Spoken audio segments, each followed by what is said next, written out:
Hi hello welcome to PSC tricks with Ammu. അപ്പോൾ ഇന്ന് ഞാനിവിടെ എടുത്തിരിക്കുന്നത് നമ്മുടെ VFAയ്ക്കും LDC മെയിൻസിനും വേണ്ടിയിട്ടുള്ള ഒരു ക്ലാസ്സാണ് കേട്ടോ. അതിൽ സ്ഥിരമായിട്ട് ചോദിക്കുന്ന ഹോട്ട് ടോപ്പിക്സ് എന്നുള്ള കുറച്ച് ക്വസ്റ്റ്യൻസും അതിൻ്റെ റിലേറ്റഡ് ഫാക്റ്റും SCRTയും കൂടെ ഇൻക്ലൂഡ് ചെയ്തിട്ടുണ്ട്. അതാണ് നമ്മളിന്നിവിടെ ഡിസ്കസ് ചെയ്യാൻ പോകുന്നത്. അപ്പോൾ നമുക്ക് നേരെ ക്ലാസ്സിലേക്ക് കിടക്കാം. ഒന്നാമത്തെ ക്വസ്റ്റ്യൻ നോക്കാം. ഭൂവൽക്കത്തിൻ്റെയും മാൻഡിലിൻ്റെയും അതിർവരമ്പ് ഏത്? ഭൂവൽക്കത്തിൻ്റെയും മാൻഡിലിൻ്റെയും അതിർവരമ്പ് ഏതാണ്? ഓപ്ഷൻ ബി മെഹറോവിസിക് വിച്ഛിന്നതയാണ് കേട്ടോ. മെഹറോവിസിക് വിച്ഛിന്നതയാണ് ഭൂവൽക്കത്തിൻ്റെയും മാൻഡിലിൻ്റെയും അതിർവരമ്പ് എന്ന് പറയുന്നത്. എന്താണ് ശിലാമണ്ഡലം എന്ന് പറയുന്നത്? സ്ഥിരമായിട്ട് ചോദിക്കുന്നതാണ്. ശിലാമണ്ഡലം എന്താണ്? ഭൂവൽക്കത്തെയും മാൻഡിലിൻ്റെ ഉപരിഭാഗത്തെയും ചേർത്തറിയപ്പെടുന്ന പേരാണ് ശിലാമണ്ഡലം എന്ന് പറയുന്നത്. എന്താണ് പറഞ്ഞത്? ഭൂവൽക്കത്തെയും അതുപോലെ തന്നെ മാൻഡിലിൻ്റെ ഉപരിഭാഗത്തെയും പുറമേയുള്ള ഭാഗത്തെയും ചേർത്തറിയപ്പെടുന്നത് എന്തെന്നുള്ള പേരിലാണ് ശിലാമണ്ഡലം അല്ലെങ്കിൽ ലിത്തോസ്ഫിയർ എന്നാണ് അറിയപ്പെടുന്നത്. മനസ്സിലാവുന്നുണ്ടോ? അതുപോലെ തന്നെ ഓപ്ഷനിൽ കാണാം അസ്തനോസ്ഫിയർ. എന്താണത്? കേട്ടിട്ടുണ്ടാവൂല്ലേ? ഈ ശിലാമണ്ഡലത്തിന് തൊട്ട് താഴെ ഉരുകി ഈ ശിലാപദാർത്ഥങ്ങൾ ഉരുകി അർദ്ധ ദ്രാവകാവസ്ഥയിൽ കാണപ്പെടുന്ന ഭാഗത്തിനെയാണ് അസ്തനോസ്ഫിയർ എന്ന് പറയുന്നത് കേട്ടോ. ലാവയുടെ മുഖ്യ സ്രോതസ്സാണ് അസ്തനോസ്ഫിയർ എന്ന് പറയുന്നത്. ശിലാമണ്ഡലത്തിൻ്റെ തൊട്ട് താഴെ ശിലാപദാർത്ഥങ്ങൾ ഉരുകി അർദ്ധദ്രാവകാവസ്ഥയിൽ കാണപ്പെടുന്ന ഭാഗത്തിനെ എന്ത് പറയുന്നു? അസ്തനോസ്ഫിയർ എന്ന് പറയുന്നു. ലാവയുടെ പ്രധാന സ്രോതസ് ഏതാണെന്ന് ചോദിച്ചാൽ ഏതാണത്? അസ്തനോസ്ഫിയർ ആണ് കേട്ടോ. അറിഞ്ഞിരിക്കുക. അപ്പോൾ നമുക്കതിൻ്റെ SCRT ഭാഗത്തിലേക്ക് കടന്നാലോ? എന്താണ് ഭൂവൽക്കം എന്ന് പറയുന്നത്? എന്താണ് ഇമ്പോർട്ടൻ്റ് ആയിട്ട് പഠിക്കാനുള്ളതാണ്. എന്താണ് ഭൂവൽക്കം? ഭൂമിയുടെ താരതമ്യേന നേർത്ത പുറന്തോടിനെയാണ് ഭൂവൽക്കം അല്ലെങ്കിൽ ക്രസ്റ്റ് എന്ന് പറയുന്നത്. ഏകദേശം 40 കിലോമീറ്റർ കനമുണ്ട്. 2 ഭാഗങ്ങളാണുള്ളത്. വൻകര ഭൂവൽക്കവുമുണ്ട്, സമുദ്ര ഭൂവൽക്കവുമുണ്ട്. ഭൂമിയുടെ ഏറ്റവും പുറമേയുള്ള പാളിയാണ് എന്ത് എന്ന് പറയുന്നത്? ഭൂവൽക്കം അല്ലെങ്കിൽ ക്രസ്റ്റ് എന്നതുകൊണ്ട് ഉദ്ദേശിക്കുന്നത്. എത്രയുണ്ട് കനം? 40 കിലോമീറ്ററാണ് കനമായിട്ട് പറയുന്നത്. ഏതൊക്കെയാണ് 2 ഭാഗങ്ങൾ? വൻകര ഭൂവൽക്കം, സമുദ്ര ഭൂവൽക്കം. ഈ നമ്മുടെ ഭൂവൽക്കത്തിനെ വേറൊരു രീതിയിലും കൂടെ പറയും. ഓർത്തിരിക്കുക, ബാഹ്യ സിലിക്കേറ്റ് മണ്ഡലം എന്നും കൂടെ പറയും കേട്ടോ. ബാഹ്യ സിലിക്കേറ്റ് മണ്ഡലം എന്നറിഞ്ഞിരിക്കുക കേട്ടോ. ബാഹ്യ സിലിക്കേറ്റ് മണ്ഡലം എന്തിനെ തന്നെയാണ് പറയുന്നത്? ഭൂവൽക്കത്തിനെ അല്ലെങ്കിൽ ക്രസ്റ്റിനെ തന്നെയാണ് പറയുന്നത് ബാഹ്യ സിലിക്കേറ്റ് മണ്ഡലം എന്നുള്ളത്. അപ്പോൾ ഇന്ന് നമുക്ക് വൻകര ഭൂവൽക്കവും സമുദ്ര ഭൂവൽക്കവും നോക്കാം. സിലിക്ക, അലുമിന എന്നീ ധാതുക്കൾ മുഖ്യമായും അടങ്ങിയിരിക്കുന്നതിനാൽ വൻകര ഭൂവൽക്കത്തെ എങ്ങനെ വിളിക്കുന്നു? സിയാൽ എന്ന് വിളിക്കുന്നു. സിയാൽ. സിലിക്കയും അലൂമിനിയവും കൊണ്ട് എന്താണ് അടങ്ങിയിരിക്കുന്നതാണ് ഈ ധാതുക്കൾ. സിലിക്കയും അലുമിനിയം പറഞ്ഞിട്ടുള്ള ധാതുക്കളാണ് കൂടുതലായിട്ടും വൻകര ഭൂവൽക്കത്തിൽ അടങ്ങിയിരിക്കുന്നത്. അപ്പോൾ അതിനെ എന്ത് പറയുന്നു? സിയാൽ എന്ന പേരിലും കൂടെ അറിയപ്പെടുന്നത്. അപ്പോൾ സിയാൽ എന്ന പേരിൽ അറിയപ്പെടുന്നത് ഏതാണ്? വൻകര ഭൂവൽക്കമാണ്. ഇനി സിലിക്ക, മഗ്നീഷ്യം എന്നീ ധാതുക്കൾ മുഖ്യമായും അടങ്ങിയിരിക്കുന്നതിനാൽ സമുദ്ര ഭൂവൽക്കത്തെ എന്ത് പറയുന്നു? സിമ എന്ന് പറയുന്നു. സിമ. സിലിക്കയും മഗ്നീഷ്യവും.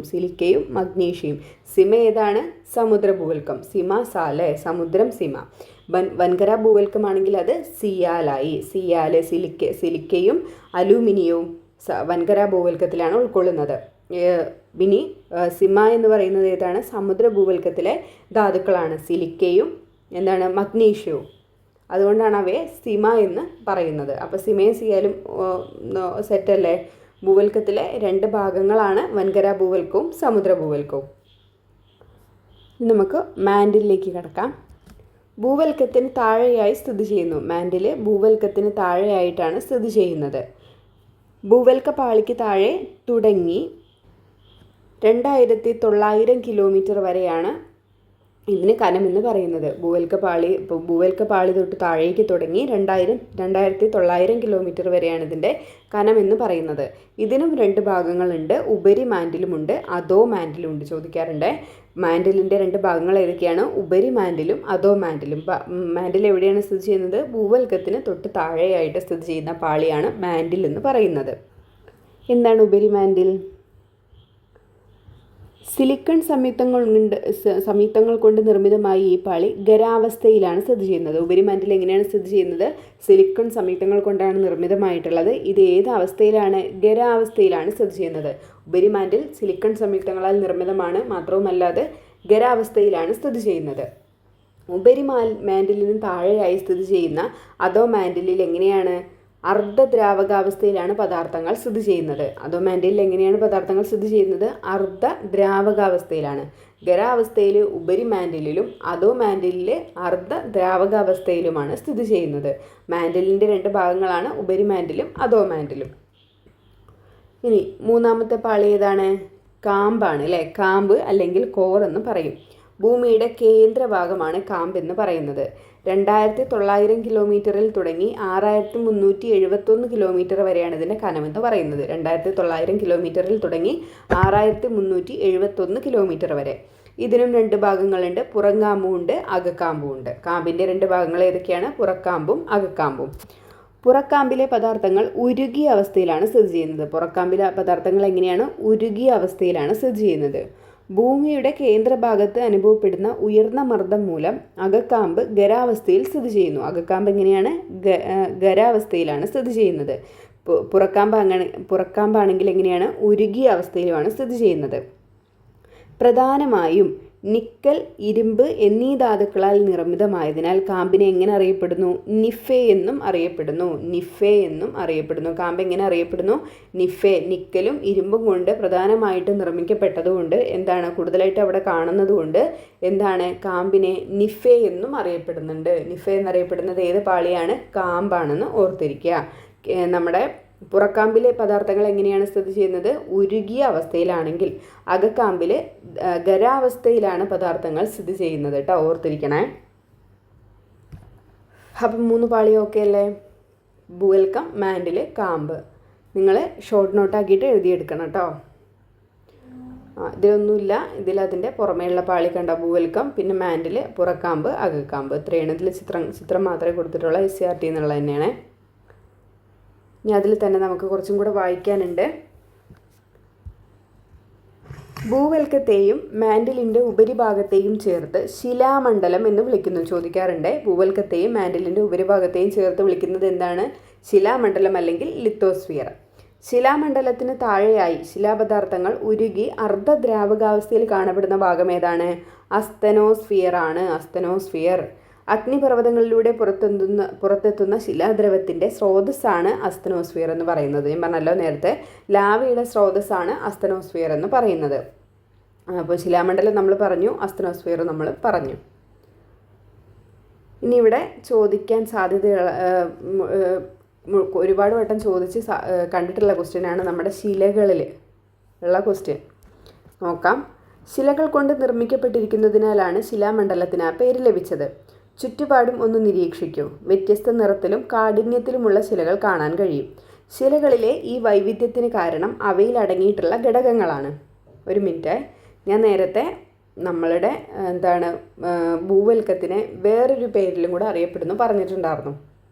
ഇപ്പോൾ ഓർമ്മയുള്ളവരും പിന്നെ ഭാഗം നോക്കിയിട്ടല്ല, പിന്നോട്ട് അടിച്ച് നോക്കിയിട്ടല്ല, ഇപ്പോൾ ഓർമ്മയുള്ളവർ അതൊന്ന് കമൻറ്റ് ചെയ്തേക്ക് കേട്ടോ, പറ്റുകയാണെങ്കിലും മതിയേ.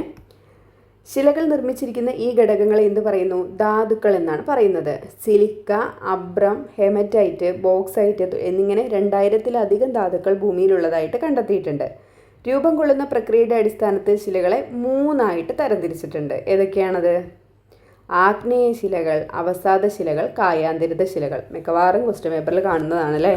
നമുക്ക് ഓരോന്ന് നോക്കാം. എന്താണ് ആഗ്നേയ ശിലകൾ? ഉദാഹരണങ്ങളാണ് ചോദിക്കാറുള്ളത്. ഭൂവൽക്കത്തിലെ വിടവുകളിലൂടെ ഉയരുന്ന ഉരുകിയ ശിലാദ്രവം ഭൗമോപരിതലത്തിൽ വെച്ചോ ഭൂവൽക്കത്തിനുള്ളിൽ വെച്ചോ തണുത്തുറഞ്ഞ് രൂപപ്പെടുന്ന ശിലകളെ എന്തു പറയുന്നു? ആഗ്നേയ ശിലകൾ എന്ന് പറയുന്നു. ഭൂവൽക്കത്തിലെ വിടവുകളിലൂടെ ഉയരുന്ന ശിലാദ്രവം ലാവ ഭൗമോപരിതലത്തിൽ വെച്ചിട്ടോ ഭൂവൽക്കത്തിനുള്ളിൽ വെച്ചോ തണുത്ത് നന്നായിട്ട് ഉറച്ചു പോകുന്ന ആ അവസ്ഥയ്ക്ക് പറയണതാണ് അങ്ങനെ രൂപം കൊള്ളുന്ന ശിലകൾ ഏതാണ്? ആഗ്നേയ ശിലകളാണ് കേട്ടോ. അതിന് ഉദാഹരണമായിട്ട് പറയുന്നുണ്ട് ഗ്രാനൈറ്റും ബസാൾട്ടും. എഴുതി വെക്കണേ. ആഗ്നേയ ശിലകൾക്ക് ഗ്രാനൈറ്റും ബസാൾട്ടും. കിട്ടൂലേ? ആഗ്നേയ ഗ്രാന. ആഗ്നേയ ശിലകൾക്ക് ഗ്രാനൈറ്റ്, പിന്നെ ബസാൾട്ട്. ആഗ്നേയ ശിലകൾ, ഗ്രാനൈറ്റ്, ബസാൾട്ട്. മറ്റെല്ലാ ശിലകളും ആഗ്നേയ ശിലകൾക്ക് രൂപമാറ്റം സംഭവിച്ച് രൂപം കൊള്ളുന്നതിനായതിനാൽ ആഗ്നേയ ശിലകളെ പ്രാഥമിക ശിലകളെന്നും അറിയപ്പെടുന്നു. വേറെ എല്ലാ ശിലകളും ആഗ്നേയ ശിലകൾക്ക് രൂപമാറ്റം സംഭവിച്ച് രൂപം കൊള്ളുന്നതാണ്. അപ്പോൾ എന്ത് ചെയ്യുന്നു? ആഗ്നേയ ശിലകളെ പ്രാഥമിക ശിലകൾ, ആദ്യത്തെ ശിലകൾ എന്ന് പറയുന്നു. പ്രാഥമിക ശിലകൾ എന്ന് പറയുന്നത് ഏതാണ്? ആഗ്നേയ ശിലകളെയാണ്. ഓർത്തിരിക്കുക കേട്ടോ. ആഗ്നേയ ശിലയ്ക്ക് ഉദാഹരണം ഏതൊക്കെയാണ്? ഗ്രാനൈറ്റ്, ബസാൾട്ട് തുടങ്ങിയവയാണ്. അടുത്തത് നോക്കാം, അവസാദ ശിലകൾ. കാലാന്തരത്തിൽ ശിലകൾ ക്ഷയിച്ചു പൊടിയുന്നു. ഈ അവസാദങ്ങൾ താഴ്ന്ന പ്രദേശങ്ങളിൽ പാളികളായി നിക്ഷേപിക്കപ്പെടുകയും പിന്നീട് അവ ഉറച്ച് വിവിധ തരം അവസാദ ശിലകളായി മാറുകയും ചെയ്യുന്നു. അങ്ങനെയാണ് അവസാദ ശിലകൾ ഉണ്ടാകുന്നത്. ഒരുപാട് വർഷം കഴിയുമ്പോൾ ശിലകൾ ക്ഷയിച്ചിട്ട് പൊടിയും. അങ്ങനെ ഈ അവസാദങ്ങൾ എന്ത് ചെയ്യുന്നു? താഴ്ന്ന പ്രദേശങ്ങളിൽ പല പാളികളായിട്ട് നിക്ഷേപിക്കപ്പെടും. പിന്നീട് എന്ത് ചെയ്തു? അത് അവിടെ കിടന്നിട്ട് ഉറച്ചിട്ട് വിവിധ തരം അവസാദ ശിലകളായിട്ട് മാറുകയാണ് ചെയ്യുന്നത്. അങ്ങനെയാണ് അവസാദ ശിലകൾ രൂപം കൊള്ളുന്നത്. എന്തൊക്കെയാണ് ഉദാഹരണം? മണൽക്കല്ല്, ചുണ്ണാമ്പ് കല്ല്. അവസാദ ശിലകൾക്ക് ഉദാഹരണം ഏതാണ്? മണൽക്കല്ല്, ചുണ്ണാമ്പ് കല്ല്. പഠിച്ചിട്ട് പോവുക, എഴുതി വയ്ക്കുക. പാളികളായി രൂപപ്പെടുന്നത് കൊണ്ട് അവസാദ ശിലകളെ അടുക്ക് ശിലകൾ എന്നും അറിയപ്പെടുന്നുണ്ട്. അപ്പോൾ അടുക്ക് ശിലകൾ എന്നറിയപ്പെടുന്ന ശിലകൾ ഏതാണ്? അവസാദ ശിലകളാണ്. ഓർത്തിരിക്കുക കേട്ടോ. അടുക്ക് ശിലകൾ, അവസാദ ശിലകൾ. പ്രാഥമിക ശിലകൾ ഏതായിരുന്നു? അത് ആഗ്നേയ ശിലകളായിരുന്നു. അവസാദ ശിലകൾക്ക് ഏതൊക്കെയാണ് ഉദാഹരണം? മണൽക്കല്ല്, ചുണ്ണാമ്പ് കല്ല്. അടുത്താണ് കായാന്തരിത ശിലകൾ. ഉയർന്ന മർദ്ദം മൂലമോ താപം മൂലമോ ശിലകൾ ഭൗതികമായും രാസപരമായും മാറ്റങ്ങൾക്ക് വിധേയമായിട്ടാണ് കായാന്തരിത ശിലകൾ രൂപം കൊള്ളുന്നത്. ഉയർന്ന മർദ്ദം മൂലമോ അല്ലെങ്കിൽ കൂടിയ താപം കൊണ്ടോ ശിലകൾ എന്ത് ചെയ്യും? ഭൗതികമായിട്ടും ഫിസിക്കലായിട്ടും രാസപരമായിട്ടും എന്ത് ചെയ്യുന്നു? പല മാറ്റങ്ങൾക്ക് വിധേയമാകും. അത്തരത്തിൽ രൂപപ്പെടുന്നതാണ് എന്ത് എന്ന് പറയുന്നത്? കായാന്തരിത ശിലകൾ എന്ന് പറയുന്നത്. എന്തൊക്കെയാണ് ഉദാഹരണം? Marble slate. മാർബിൾ സ്ലേറ്റ് എന്തിന് ഉദാഹരണങ്ങളാണ്?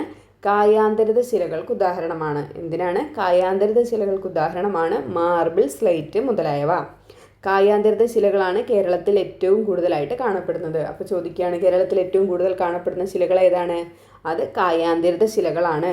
അടുക്ക് ശിലകൾ എന്നറിയപ്പെടുന്നത് ഏത് ശിലയാണ്? അത് അവസാദ ശിലയാണ്. പ്രാഥമിക ശിലകൾ എന്നറിയപ്പെടുന്നത് ഏതാണ്? അത് ആഗ്നേയ ശിലകളാണ്. എല്ലാത്തിൻ്റെയും എന്ത് പഠിക്കുക? എക്സാമ്പിളും കൂടെ പഠിച്ചിരിക്കുക കേട്ടോ. അപ്പോൾ നമുക്ക് അടുത്ത ക്വസ്റ്റ്യനിലേക്ക് പോവല്ലേ. താഴെ പറയുന്ന പ്രസ്താവനയിൽ സ്ട്രാറ്റോസ്ഫിയറുമായി ബന്ധമില്ലാത്തത് ഏത്? സ്ട്രാറ്റോസ്ഫിയറുമായി ബന്ധമില്ലാത്തതാണ് ചോദിച്ചിരിക്കുന്നത്. ജെറ്റ് വിമാനങ്ങൾ സഞ്ചരിക്കുന്ന അന്തരീക്ഷ മണ്ഡലം. സ്ട്രാറ്റോസ്ഫിയറിൽ ഉയരം കൂടുന്നതനുസരിച്ച് ഊഷ്മാവ് കുറയുന്നു. ഓസോൺ പാളി സ്ഥിതി ചെയ്യുന്ന അന്തരീക്ഷ പാളി. സ്ട്രാറ്റോസ്ഫിയറിൽ കാണപ്പെടുന്ന മേഘങ്ങളാണ് നാക്രിയസ് മേഘങ്ങൾ. ഇതിൽ ബന്ധമില്ലാത്തതാണ് ചോദിച്ചിരിക്കുന്നത്. ഓപ്ഷൻ ബി ആണ് കറക്റ്റ് ആൻസർ. സ്ട്രാറ്റോസ്ഫിയറിൽ ഉയരം കൂടുന്നതിനനുസരിച്ചിട്ട് ഊഷ്മാവ് കുറയുകയല്ല ചെയ്യുന്നത്, ഊഷ്മാവ് കൂടുകയാണ് ചെയ്യുന്നത്. ഓർത്തിരിക്കുക കേട്ടോ. ബാക്കിയെല്ലാം ശരിയാണ്. സ്ട്രാറ്റോസ്ഫിയറിൽ ഉയരം കൂടുന്നതിനനുസരിച്ചിട്ട് എന്ത് ചെയ്യുന്നു? ഊഷ്മാവ് കൂടുകയാണ് ചെയ്യുന്നത്. മനസ്സിലാവുന്നുണ്ടോ? അപ്പോൾ ബാക്കി നോക്കിയാലോ. സ്ട്രാറ്റോസ്ഫിയറിൻ്റെ എന്തൊക്കെയാണ്? ജെറ്റ് വിമാനങ്ങൾ സഞ്ചരിക്കുന്ന അന്തരീക്ഷ മണ്ഡലമാണ് അല്ലേ? ജെറ്റ് വിമാനങ്ങൾ സഞ്ചരിക്കുന്ന അന്തരീക്ഷ മണ്ഡലം ഏതാണ്? അത് സ്ട്രാറ്റോസ്ഫിയർ ആണ്. സ്ട്രാറ്റോസ്ഫിയറിൽ ഉയരം കൂടുന്നതിനനുസരിച്ച് ഊഷ്മാവ് കൂടുന്നു. ഓസോൺ പാളി സ്ഥിതി ചെയ്യുന്ന അന്തരീക്ഷ പാളി ഏതാണ്? അത് സ്ട്രാറ്റോസ്ഫിയർ ആണ്. ഒരുപാട് റിപ്പീറ്റഡ് ക്വസ്റ്റ്യൻ ആണ്. ഓസോൺ പാളി സ്ഥിതി ചെയ്യുന്ന പാളി ഏതാണ്? അന്തരീക്ഷ പാളി ഏതാണ്? അത് സ്ട്രാറ്റോസ്ഫിയർ ആണ്. സ്ട്രാറ്റോസ്ഫിയറിൽ കാണപ്പെടുന്ന മേഘങ്ങളെ എന്ത് വിളിക്കുന്നു? നാക്രിയസ് മേഘങ്ങൾ എന്നാണ് വിളിക്കുന്നത്. സ്ട്രാറ്റോസ്ഫിയറിൽ കാണപ്പെടുന്ന മേഘങ്ങൾ ഏതാണ്? നാക്രിയസ് മേഘങ്ങളാണ്. അതുപോലെ തന്നെ സമതാപ മേഖല കാണപ്പെടുന്നത് എവിടെയാണെന്ന് ചോദിച്ചാൽ സ്ട്രാറ്റോസ്ഫിയറിലാണ് കേട്ടോ. സമതാപ മേഖലകൾ കാണപ്പെടുന്നത് എവിടെയാണ്? അത് സ്ട്രാറ്റോസ്ഫിയറിലാണ്. അപ്പോൾ ഇത്രയും കാര്യങ്ങൾ സ്ട്രാറ്റോസ്ഫിയറുമായിട്ട് ഓർത്തിരിക്കുക കേട്ടോ. നമുക്ക് ട്രോപ്പോസ്ഫിയർ ഒന്ന് നോക്കിയാലോ. എന്താണ് ട്രോപ്പോസ്ഫിയർ? നമുക്കറിയാമല്ലേ, നമ്മുടെ ഭൂമിയോട് ചേർന്നിരിക്കുന്ന പാളിയാണ് അല്ലേ. ഭൂമിയോട് വളരെ അടുത്തിരിക്കുന്ന പാളി ഏതാണെന്ന് ചോദിച്ചാൽ അതേതാണ്? അത് ട്രോപ്പോസ്ഫിയർ ആണ് കേട്ടോ. ട്രോപ്പോസ്ഫിയർ ആണ്. അവിടെ എന്തൊക്കെ നടക്കുന്നുണ്ട്? മേഘരൂപീകരണം, മഴ, മഞ്ഞ്, കാറ്റ്, ഇടിമിന്നൽ, ഇതെല്ലാം എവിടെയാണ് നടക്കുന്നത്? ട്രോപ്പോസ്ഫിയറിലാണ് നടക്കുന്നത് കേട്ടോ. അതുപോലെ തന്നെ നമ്മുടെ കാലാവസ്ഥാ വ്യതിയാനത്തിന്, ദൈനംദിന കാലാവസ്ഥാ വ്യതിയാനത്തിന് കാരണമാകുന്ന പാളി ഏതാണെന്ന് ചോദിച്ചാൽ അതേതാണ്? ട്രോപ്പോസ്ഫിയർ ആണ്. മേഘരൂപീകരണം, മഴ, മഞ്ഞ്, കാറ്റ്, ഇടിമിന്നൽ, അതുപോലെ തന്നെ ദൈനംദിന കാലാവസ്ഥാ വ്യതിയാനത്തിന് കാരണമാകുന്ന പാളി, ഇതെല്ലാം ഏതാണ്? ട്രോപ്പോസ്ഫിയർ ആണ്. ഈ ട്രോപ്പോസ്ഫിയറിലെ വായു പ്രവാഹങ്ങൾ അറിയപ്പെടുന്ന ഒരു പേരുണ്ട്, ചോദിച്ചിട്ടുണ്ട് മുന്നേ. ഏതാണത്? ഏത് പേരിലാണ് അറിയപ്പെടുന്നത്? ജെറ്റ് പ്രവാഹം എന്നാണ് അറിയപ്പെടുന്നത്. ജെറ്റ് പ്രവാഹം എന്നാണ് അറിയപ്പെടുന്നത് കേട്ടോ. ട്രോപ്പോസ്ഫിയറിലെ വായു പ്രവാഹത്തെ അറിയപ്പെടുന്ന പേരെന്താണ്? ജെറ്റ് പ്രവാഹം എന്നാണ് അറിയപ്പെടുന്നത്. പിന്നീട് വന്നൊരു ക്വസ്റ്റ്യൻ ആണ്. ട്രോപ്പോസ്ഫിയറിൻ്റെ ഓരോ 165 മീറ്റർ ഉയരത്തിനും 1 ഡിഗ്രി സെൽഷ്യസ് എന്ന തോതിൽ താപം കുറഞ്ഞു വരുന്നു. ചിലപ്പോൾ കൂടി വരുന്നു എന്ന് വരാം, മാറ്റമില്ലാതെ തുടരുന്നു എന്ന് വരാം. അപ്പോൾ ഇതിൽ എന്താണ് ആൻസർ ആയിട്ട് വരുന്നത്? താപം കുറഞ്ഞു വരികയാണ് ചെയ്തത്. എങ്ങനെയാണ്? ട്രോപ്പോസ്ഫിയറിൽ ഓരോ 165 മീറ്റർ ഉയരത്തിനും 1 ഡിഗ്രി സെൽഷ്യസ് എന്ന തോതിൽ എന്ത് ചെയ്യാണ്? താപം കുറഞ്ഞു വരികയാണ് ചെയ്യുന്നത്. ഓർത്തിരിക്കുക കേട്ടോ. ട്രോപ്പോസ്ഫിയറിൽ ഓരോ 165 മീറ്റർ ഉയരത്തിനും 1 ഡിഗ്രി സെൽഷ്യസ് എന്ന തോതിൽ താപം കുറഞ്ഞു വരുന്നു. മുന്നേ ചോദിച്ചിട്ടുള്ള ക്വസ്റ്റ്യൻ ആണ് കേട്ടോ. അപ്പോൾ അതും കൂടെ ഓർത്തിരിക്കുക. അപ്പോൾ ട്രോപ്പോസ്ഫിയർ ഓക്കെ അല്ലേ? നമുക്ക് അടുത്ത ക്വസ്റ്റ്യനിലേക്ക് പോയാലോ. താഴെ പറയുന്നവയിൽ മീസോസ്ഫിയറുമായി ബന്ധമില്ലാത്തതാണ് ചോദിച്ചിരിക്കുന്നത്. ബന്ധമില്ലാത്തത് ഏത്? അയോണീകരണം നടക്കുന്ന അന്തരീക്ഷ മണ്ഡലം, നിശാമേഘങ്ങൾ എന്നറിയപ്പെടുന്ന നൊക്ടിലൂസൻ്റ് മേഘങ്ങൾ കാണപ്പെടുന്ന പാളി, ഉയരത്തിനനുസരിച്ചിട്ട് താപം കുറഞ്ഞു വരുന്നു, ഭൂമിയിൽ നിന്ന് 50 മുതൽ 80 കിലോമീറ്റർ വരെ ഉയരത്തിൽ വ്യാപിച്ചിരിക്കുന്നു. ഏതാണ്? വേഗം കണ്ടുപിടിക്കൂ. ഓപ്ഷൻ എ ആണ് കറക്റ്റ് ആയിട്ടുള്ള ആൻസർ. അയോണീകരണം നടക്കുന്ന അന്തരീക്ഷ മണ്ഡലം മീസോസ്ഫിയർ അല്ല അല്ലേ, അത് അയണോസ്ഫിയർ ആണ് അല്ലേ. അയോണീകരണം എവിടെയാണ് നടക്കുന്നത്? അയണോസ്ഫിയറിലാണ് നടക്കുന്നത്. ബാക്കിയെല്ലാം ശരിയാണ്. നിശാമേഘങ്ങൾ എന്നറിയപ്പെടുന്ന നൊക്ടിലൂസൻ്റ് മേഘങ്ങൾ കാണപ്പെടുന്നത് എവിടെയാണ്? മീസോസ്ഫിയറിലാണ്. മീസോസ്ഫിയറിലാണ് നിശാമേഘങ്ങൾ എന്നറിയപ്പെടുന്ന നൊക്ടിലൂസൻ്റ് മേഘങ്ങൾ കാണപ്പെടുന്നത്. അതുപോലെ തന്നെ ഉയരത്തിനനുസരിച്ചിട്ട് എന്ത് ചെയ്യുന്നു? താപം കുറഞ്ഞു വരുന്നു. ഉയരത്തിനനുസരിച്ചിട്ട് താപം കുറഞ്ഞു വരുന്നു. ഭൂമിയിൽ നിന്ന് 50 മുതൽ 80 കിലോമീറ്റർ വരെ ഉയരത്തിൽ എന്ത് ചെയ്യുന്നുണ്ട്? ഇത് വ്യാപിച്ചിട്ടുണ്ട്. മീസോസ്ഫിയറുമായിട്ട് കുറച്ച് കാര്യങ്ങൾ നമ്മൾ നോക്കിയില്ലേ. അതുപോലെ തന്നെ ഉയരം കൂടുന്തോറും താപനില ഗണ്യമായി വർദ്ധിക്കുന്ന പാളി ഏതാണ്? ഉയരം കൂടുന്തോറും താപനില കൂടുന്ന പാളി അതേതാണ്? അത് തെർമോസ്ഫിയർ ആണ് കേട്ടോ. തെർമോസ്ഫിയർ ആണ്. നമ്മുടെ ഈ ധ്രുവ പ്രദേശത്തൊക്കെ കാണപ്പെടുന്ന ഒരു പ്രതിഭാസമുണ്ട്, അറോറ എന്ന് പറഞ്ഞിട്ട്. അറോറ മലയാളത്തിൽ ധ്രുവദീപ്തി എന്ന് പറയും. ധ്രുവദീപ്തി. അതിൻ്റെ ഉറവിടം ഏതാണെന്ന് ചോദിച്ചാൽ അത് തെർമോസ്ഫിയർ ആണ് കേട്ടോ. ഓർത്തിരിക്കുക. ധ്രുവപ്രദേശത്ത് കാണപ്പെടുന്ന ഒരു പ്രതിഭാസമാണ് അറോറ എന്ന് പറഞ്ഞത്. യൂട്യൂബിലൊക്കെ നോക്കിയാൽ മതി. നല്ല ഭംഗിയുള്ളൊരു പ്രതിഭാസമാണ്. നല്ല ഭംഗിയായിരിക്കും കാണാൻ. നമ്മൾ ഭൂമിയിലെ അല്ലാന്ന് നമുക്ക് തോന്നിപ്പോവും. അത്രയും ഭംഗിയുള്ളൊരു മനോഹരമായിട്ടുള്ളൊരു സംഭവമാണ് അറോറ എന്ന് പറയുന്നത്. ധ്രുവദീപ്തി എന്ന് പറയും. അത് കാണപ്പെടുന്ന പ്രതിഭാസം, അതിൻ്റെ ഉറവിടം ഏതാണ്? തെർമോസ്ഫിയർ ആണ് കേട്ടോ. ഓർത്തിരിക്കുക. അയണോസ്ഫിയർ നമ്മൾ പറഞ്ഞല്ലോ, അയണീകരണം നടക്കുന്ന അന്തരീക്ഷ മണ്ഡലമാണ്. പിന്നെ അതുപോലെ തന്നെ ചോദിക്കുന്നതാണ്, റേഡിയോ പ്രോഗ്രാമിൻ്റെ ദീർഘദൂര പ്രേഷണം സാധ്യമാകുന്നത് ഏത് പാളിയിലാണ്? അയണോസ്ഫിയർ കൊണ്ടാണ് കേട്ടോ. അയണോസ്ഫിയർ കൊണ്ടാണ്. അപ്പോൾ ഇവിടെ അത്രയും കാര്യങ്ങൾ ഓർത്തിരിക്കുക. അപ്പോൾ നമുക്ക് SCERT നോക്കാം. ഓസോൺ രൂപീകരണം. അന്തരീക്ഷത്തിൽ 20 മുതൽ 50 കിലോമീറ്റർ വരെ ഉയരത്തിൽ സൂര്യരശ്മികളെ അൾട്രാവയലറ്റ് കിരണങ്ങൾ സാധാരണ ഓക്സിജൻ തന്മാത്രകളെ വിഘടിപ്പിക്കുന്നു. അന്തരീക്ഷത്തിൽ ഏകദേശം 20 മുതൽ 50 കിലോമീറ്റർ വരെ ഉയരത്തിൽ സൂര്യരശ്മികളിലെ അൾട്രാവയലറ്റ് കിരണങ്ങൾ സാധാരണ ഓക്സിജൻ തന്മാത്രകളെ വിഘടിപ്പിക്കുന്നു. അങ്ങനെ ഏക ആറ്റോമിക ഓക്സിജൻ തന്മാത്രകൾ രൂപപ്പെടുന്നു. ഏക ആറ്റോമിക ഓക്സിജൻ തന്മാത്രകൾ സാധാരണ ഓക്സിജൻ തന്മാത്രകളോട് ചേർന്ന് 3 ആറ്റമുള്ള ഓസോൺ വാതകം രൂപം കൊള്ളുന്നു. ഈ പ്രക്രിയയെ ഓസോണീകരണം എന്നാണ് പറയുന്നത്. ഈ ഏക ആറ്റോമിക ഓക്സിജൻ തന്മാത്രകൾ എന്ത് ചെയ്യുന്നു? സാധാരണ ഓക്സിജൻ തന്മാത്രകളോട് ചേർന്നിട്ട് 3 ആറ്റമുള്ള ഓസോൺ വാതകം രൂപം കൊള്ളുന്നു. ഇവിടെ ഇത്രയും ഓർത്തിരിക്കുക കേട്ടോ. ഇവിടെ അൾട്രാവയലറ്റ് കിരണങ്ങൾ സൃഷ്ടിക്കുന്ന ദോഷഫലങ്ങൾ കൊടുത്തിട്ടുണ്ട്. എന്തൊക്കെയാണത്? കാലാവസ്ഥാ മാറ്റം, ആഹാര ശൃംഖലയുടെ തകർച്ച, കൃഷിനാശം, സസ്യവളർച്ച മുരടിക്കൽ, അകാല വാർദ്ധക്യം, അന്ധത, നിശാതിമിരം, അതുപോലെ തന്നെ തൊലിപ്പുറത്തുണ്ടാകുന്ന ക്യാൻസർ. ഇതെല്ലാം എന്താണ്? അൾട്രാവയലറ്റ് കിരണങ്ങൾ സൃഷ്ടിക്കുന്ന ദോഷഫലങ്ങളാണ് കേട്ടോ. നേരിട്ട് നമ്മളെന്താണ് അൾട്രാവയലറ്റ് രശ്മികൾ കൊണ്ടാലുണ്ടാകുന്ന ദോഷഫലങ്ങളാണ് ഇതെല്ലാം പറയുന്നത്. നമ്മുടെ ഭൂമിയിലേക്ക് എത്തിയാലുള്ള ദോഷഫലങ്ങളാണ് ഈ പറയുന്നത്. അതൊക്കെ ഒന്ന് ഓർത്തിരിക്കുക കേട്ടോ. ശൈത്യമേഖലാ രാജ്യങ്ങളിൽ കെട്ടിടങ്ങൾ നിർമ്മിക്കുമ്പോൾ സ്ഫടികം കൂടുതലായി ഉപയോഗിക്കാറുണ്ട്. ഇതെന്തിനാണെന്ന് അറിയാമോ? സ്ഫടിക തലങ്ങൾക്ക് സൗരോർജ്ജത്തെ ഉള്ളിലേക്ക് കടത്തിവിടാനും ഭൗമവികിരണത്തെ തടഞ്ഞു നിർത്താനും കഴിവുണ്ട്. ഇത്തരത്തിൽ കെട്ടിടങ്ങൾക്കുള്ളിൽ താപം കുറയാതെ നിലനിർത്താനാകുന്നു. സ്ഫടികത്തിൻ്റെ ഈ ഗുണവിശേഷത്തെ ശൈത്യരാജ്യങ്ങൾ കാർഷിക മേഖലയിൽ എങ്ങനെയാണ് പ്രയോജനപ്പെടുത്തുന്ന ചിത്രങ്ങൾ കൊടുത്തിട്ടുണ്ട്. ഭൗമവികിരണത്തെ തടഞ്ഞു നിർത്തി സസ്യവളർച്ചയ്ക്ക് ആവശ്യമായ താപം ഉള്ളിൽ നിലനിർത്താൻ ഇത്തരം നിർമ്മിതികൾ കൊണ്ട് കഴിയുന്നു. ഇതിനാൽ ഇവയെ എന്ത് വിളിക്കുന്നു? ഹരിതഗൃഹങ്ങൾ എന്നാണ് വിളിക്കുന്നത്. അത്തരത്തിൽ നിർമ്മിക്കുന്നതിനെ എന്ത് വിളിക്കുന്നു? ഹരിതഗൃഹങ്ങൾ എന്നാണ് വിളിക്കുന്നത്.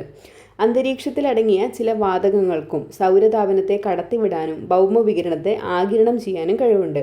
കാർബൺ ഡയോക്സൈഡ്, മീഥെയ്ൻ, ഓസോൺ തുടങ്ങിയ വാതകങ്ങളും നീരാവിയും ഭൂമിയിൽ നിന്നുയരുന്ന ഭൗമവികിരണത്തെ ആഗിരണം ചെയ്ത് ഭൂമിയോടടുത്തുള്ള അന്തരീക്ഷ താപനില കുറയാതെ നിലനിർത്തുന്നു. ഈ പ്രതിഭാസത്തെ ഹരിതഗൃഹ പ്രഭാവമെന്നും പറയുന്നു. ഇതിന് കാരണമാകുന്ന വാതകങ്ങളെ ഹരിതഗൃഹ വാതകങ്ങൾ എന്ന് പറയുന്നു. എന്താണ് ഹരിതഗൃഹ പ്രഭാവം? നമ്മൾ പണ്ട് മുതലേ പഠിക്കുന്നതാണ് അല്ലേ ഹരിതഗൃഹ ഗ്രീൻ ഹൗസ് എഫക്റ്റ് എന്ന് പറയുന്നത്. അപ്പോൾ അതെന്താണെന്ന് അറിഞ്ഞിരിക്കുക കേട്ടോ. വ്യവസായവൽക്കരണം, നഗരവൽക്കരണം തുടങ്ങിയവ അതിവേഗത്തിലുള്ള അന്തരീക്ഷ മാറ്റങ്ങൾക്ക് കാരണമാകുന്നു. പ്രതിവർഷം 6000 metric tonne carbon dioxide ഇത്തരത്തിൽ അന്തരീക്ഷത്തിലേക്ക് തള്ളിവിടുന്നതായിട്ടാണ് കണക്ക് എന്ന് പറയുന്നത് കേട്ടോ. എന്താ അല്ലേ? 20-ാം നൂറ്റാണ്ടിൽ ഹരിതഗൃഹവാതകങ്ങളുടെ അളവിലുണ്ടായ ക്രമാതീതമായ വർധനവ് അന്തരീക്ഷത്തിൻ്റെ ശരാശരി താപനിലയിൽ 0.4 ഡിഗ്രി സെൽഷ്യസ് വർധനവുണ്ടാക്കിയതായിട്ട് പഠനങ്ങൾ തെളിയിക്കുന്നുണ്ട്. ഹരിതഗൃഹവാതകങ്ങളിലൂടെ അന്തരീക്ഷ താപനിലയിൽ ഉണ്ടാകുന്ന വർധനവിന് എന്ത് പറയുന്നു? ഗ്ലോബൽ വാർമിംഗ് അല്ലെങ്കിൽ ആഗോളതാപനം എന്നാണ് വിശേഷിപ്പിക്കുന്നത്. ഹരിതഗൃഹവാതകങ്ങളിലൂടെ അന്തരീക്ഷ താപനിലയിൽ ഉണ്ടാകുന്ന വർധനവിനെ എന്ത് പറയുന്നു? ആഗോളതാപനം എന്നാണ് പറയുന്നത്. ഇനി ഇവിടെ സ്ഥിരമായിട്ട് ചോദിക്കാറുണ്ട് എന്തെന്നാണോ മറ്റേ ക്യോട്ടോ പ്രോട്ടോക്കോളൊക്കെ ചോദിക്കാറുണ്ട് കേട്ടോ. നമുക്ക് നോക്കാം. ഹരിതഗൃഹവാതകങ്ങൾ നിയന്ത്രിക്കുന്നതിനായിട്ടുള്ള ആഗോള ശ്രമങ്ങളിൽ ഏറ്റവും പ്രധാനപ്പെട്ടത് ഏതാണ്? അത് ക്യോട്ടോ പ്രോട്ടോക്കോളാണ് കേട്ടോ. 1997 ജപ്പാനിൽ നടന്ന ക്യോട്ടോ ഉച്ചകോടിയുടെ ഭാഗമായി വിളംബരം ചെയ്യപ്പെട്ട ഈ ഉത്തരവ് 2005 141 രാജ്യങ്ങളുടെ അംഗീകാരത്തോടെ നിലവിൽ വന്നു. 2012 ഹരിതഗൃഹവാതക തോത് 1990 നിന്ന് 5% കുറയ്ക്കാൻ 35 വ്യാവസായിക രാജ്യങ്ങൾക്ക് ഇതിലൂടെ താക്കീത് ചെയ്തു എന്നാണ് പറയുന്നത്. അപ്പോൾ ക്യോട്ടോ പ്രോട്ടോക്കോള് 1997 വർഷമൊന്ന് ഓർത്തിരിക്കുക കേട്ടോ. ഈ ഹരിതഗൃഹവാതകങ്ങൾ നിയന്ത്രിക്കാൻ വേണ്ടിയിട്ടുള്ള ആഗോള ശ്രമങ്ങളിലെ ഏറ്റവും പ്രധാനപ്പെട്ടത് ഏതാണെന്ന് ചോദിച്ചാൽ ഏതാണ്? ക്യോട്ടോ പ്രോട്ടോക്കോളാണ് കേട്ടോ. 1997 ക്യോട്ടോ പ്രോട്ടോക്കോൾ.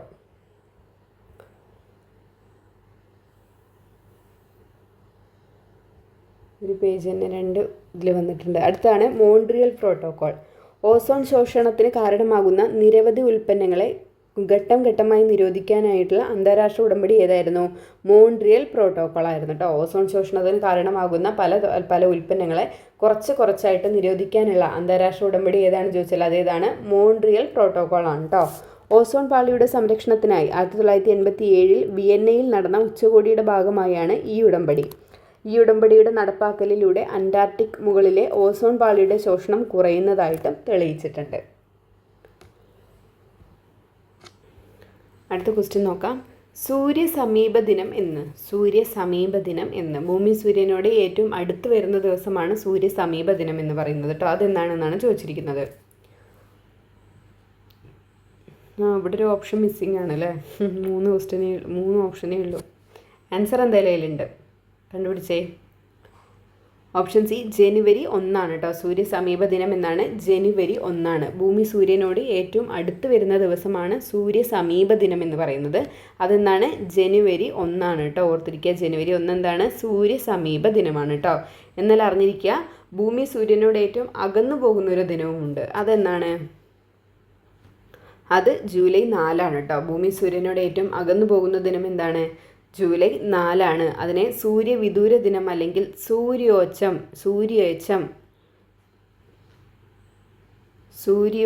എന്നാണ് കേട്ടോ പറയുന്നത്. സൂര്യോച്ചം എന്നാണ് പറയുന്നത് കേട്ടോ. ഇതാണ് ക്വസ്റ്റ്യൻ പേപ്പറിൽ കാണാറുള്ള വേർഡ് കേട്ടോ. സൂര്യോച്ചം എന്നുള്ളതാണ്. അതെന്താണ്? ജൂലൈ 4 കേട്ടോ. ജൂലൈ 4. ഭൂമി സൂര്യനോട് ഏറ്റവും അകന്നു പോകുന്ന ദിവസം ഏതാണ്? ജൂലൈ 4. ഭൂമി സൂര്യനോട് ഏറ്റവും അടുത്ത് വരുന്ന ദിവസം എന്നാണ്? ജനുവരി 1. ഓർത്തിരിക്കുക. ഇനി അതുപോലെ തന്നെ ചോദിക്കാറുള്ളതാണ് വിഷുവങ്ങൾ എന്ന് പറയുന്നത്. വിഷുവങ്ങൾ അല്ലെങ്കിൽ സമരാത്ര ദിനങ്ങൾ, ഇതൊക്കെ ക്വസ്റ്റ്യൻ പേപ്പറിൽ കാണാറില്ലേ? ഏതൊക്കെയാണത്?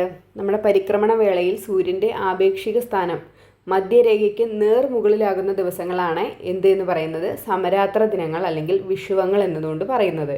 പരിക്രമണ വേളയിൽ സൂര്യൻ്റെ ആപേക്ഷിക സ്ഥാനം മധ്യരേഖയ്ക്ക് മുകളിലാകുന്ന ദിവസങ്ങൾ, അതിനെയാണ് എന്ത് പറയുന്നത്? വിഷുവങ്ങൾ എന്ന് പറയുന്നത്, അല്ലെങ്കിൽ സമരാത്ര ദിനങ്ങൾ. വിഷുവങ്ങൾ അല്ലെങ്കിൽ സമരാത്ര ദിനങ്ങൾ ഏതൊക്കെയാണെന്ന് അറിയോ? അത് ഇമ്പോർട്ടൻ്റ് ആണ്, ചോദിക്കാറുണ്ട്, പഠിച്ചിട്ട് പോണേ. മാർച്ച് 21 പിന്നെ ഏതാണ്? സെപ്റ്റംബർ 23 കേട്ടോ. മാർച്ച് 21 സെപ്റ്റംബർ 21 എന്താണ്? വിഷുവങ്ങൾ അല്ലെങ്കിൽ സമരാത്ര ദിനങ്ങൾ എന്ന് ഓർത്തിരിക്കുക കേട്ടോ. ഈ മാർച്ച് 21 സെപ്റ്റംബർ 23 എന്തായിരിക്കും? നമ്മുടെ ഉത്തരാർദ്ധഗോളങ്ങളിലും പിന്നെ രാത്രിയുടെയും പകലിൻ്റെയും എന്തായിരിക്കും ദൈർഘ്യം ഒരുപോലെ ആയിരിക്കും, തുല്യമായിരിക്കും കേട്ടോ. ഉത്തരാർദ്ധഗോളത്തിൽ നമ്മുടെ രാത്രിയുടെയും പകലിൻ്റെയും ദൈർഘ്യം എന്തായിരിക്കും മാർച്ച് 21-നും സെപ്റ്റംബർ 23-നും തുല്യമായിരിക്കും. അതുകൊണ്ടാണ് ഇതിനെ എന്ത് വിളിക്കുന്നത്, സമരാത്ര ദിനങ്ങൾ എന്ന് വിളിക്കുന്നത് കേട്ടോ. ഈ ദിവസങ്ങളിൽ നമ്മുടെ തിരുവനന്തപുരത്തുള്ള പത്മനാഭസ്വാമി ക്ഷേത്രത്തിലെ 7 നിലകളിലെ വാതിലുകളിലൂടെയും ഇത് കടന്നു പോകുന്നു, സൂര്യവെളിച്ചം കടന്നു പോകുന്നു എന്നാണ് കേട്ടോ പറയുന്നത്. അത് കാണുന്നത് മഹാഭാഗ്യമാണെന്നൊക്കെ പറയാറുണ്ട്. അപ്പം അത് വല്ലാത്തൊരു സൃഷ്ടിയാണ് അങ്ങനെ നിർമ്മിച്ചിരിക്കുന്നത് അല്ലേ, വല്ലാത്തൊരു സൃഷ്ടിയാണത്. യൂട്യൂബിലൊക്കെ നോക്കിയാൽ കാണാൻ പറ്റും. അത് വളരെ നമ്മൾ നേരത്തെ പറഞ്ഞ പോലെ തന്നെ വളരെ ഭംഗിയുള്ളൊരു പരിപാടിയാണത്. ആ 7 വാതിലുകളിലൂടെയും സൂര്യൻ ഇങ്ങനെ മാറി മാറി ഇങ്ങനെ പോകും. അപ്പോൾ സൂര്യ സമീപക ദിനം എന്നാണ് ജനുവരി 1, സൂര്യോച്ചം എന്നാണ് ജൂലൈ 4.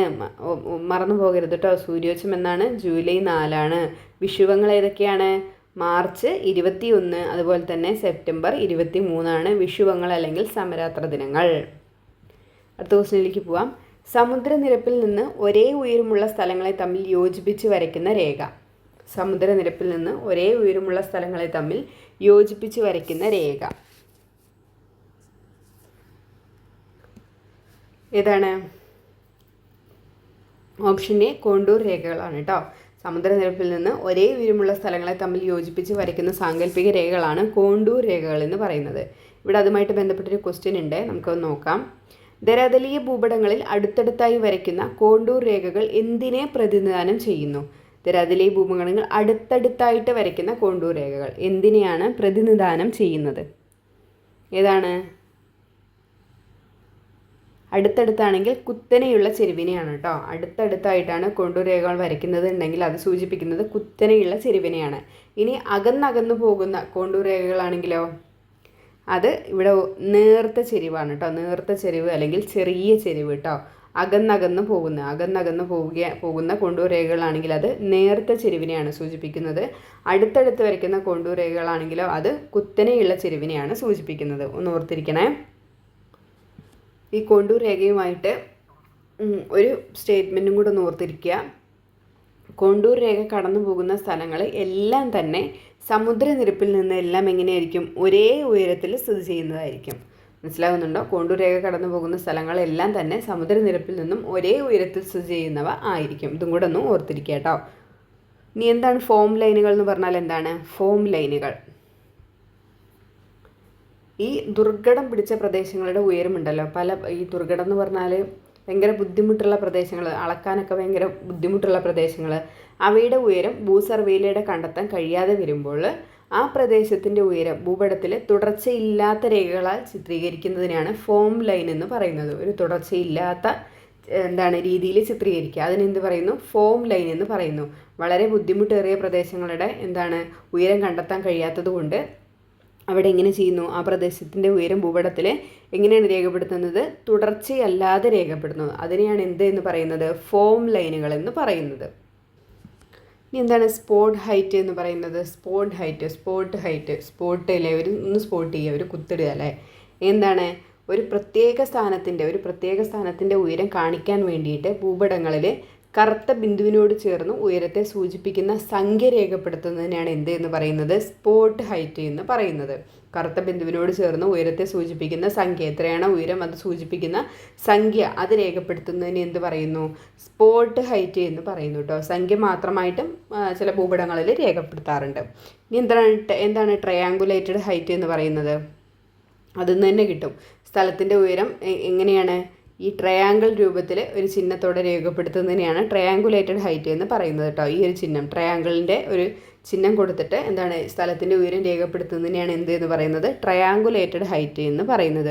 അപ്പോൾ ഇതുമായിട്ട് ബന്ധപ്പെട്ടിട്ട് ഈ 4 കാര്യങ്ങളും, ഈ ഒരു ടോപ്പിക്കിൽ നിന്ന് ഈ 4 കാര്യങ്ങളും ഓർത്തിരിക്കുക കേട്ടോ. അടുത്ത ക്വസ്റ്റ്യനിലേക്ക് പോവാം. അതിന് മുന്നേ നമുക്ക് SCERT എന്ന് കുറച്ച് ഫാക്റ്റ് അറിയേണ്ടതുണ്ട്. സ്ഥിരമായിട്ട് ക്വസ്റ്റ്യൻ പേപ്പറിൽ വരുന്നതാണ്. എങ്ങനെയാണെന്നറിയോ?